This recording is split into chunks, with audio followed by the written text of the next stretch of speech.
সালে আমি আমার আম্মুর ভারতে চিকিৎসার জন্য এখানে পাসপোর্ট করতে আসছিলাম। আম্মু অসুস্থ মানুষ, আমিও তার অ্যাটেন্ডেন্ট হিসাবে আসছিলাম।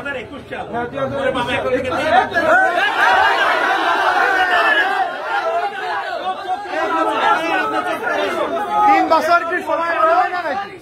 এই লোক বলছিল আমার আম্মুর বিয়ের কাবিন দেখতে। আমার বয়স 21 বছর, তার আম্মুর বিয়ের কাবিন দেখতে চাই।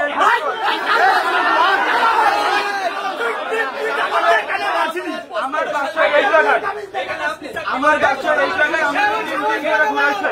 তারপরে বলে 60 দিন করে ফিঙ্গার দিতে, যেখানে ফিঙ্গার দিয়ে সাথে সাথে এই ঘুষকে নিয়ে আসে আরেকটা দাঁড়িয়ে হলো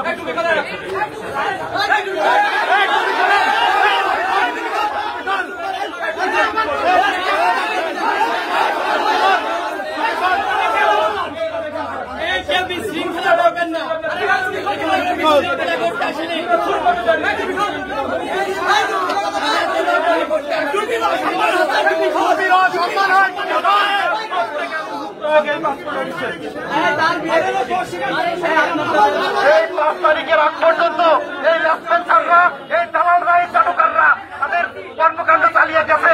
কিন্তু গতকাল আমাদের একজন সাধারণ শিক্ষক থেকে এসেছিল, তারা সব কিছু ওকে, কিন্তু যখন তার পাসপোর্টটা দিবে তখন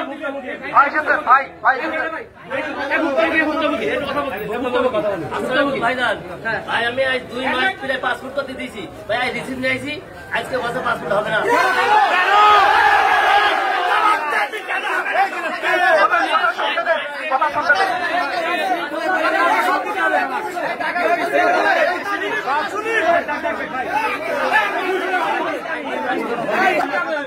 আমাদের ভক্তভোগী বক্তব্যটা শুনতে চাই, মিডিয়াকে দেখাতে চাই।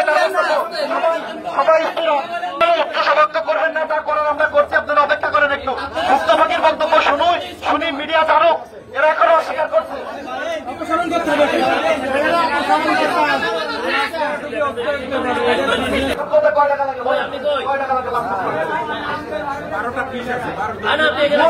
মোট কত লাগে? 5,750 টাকা আছে, 6,350 টাকা আছে, 8,050 টাকা আছে। আপনি কি পাস করছেন? এটা কি পাসপোর্ট দেখেন? এটা কি পাসপোর্ট? চলে আসে। আপনি বলেন, আপনি বলেন। বললাম আমি করে দিব না, আপনারা বাকি বলেন। বহুত বুঝাইছেন, বহুত বুঝাইছেন।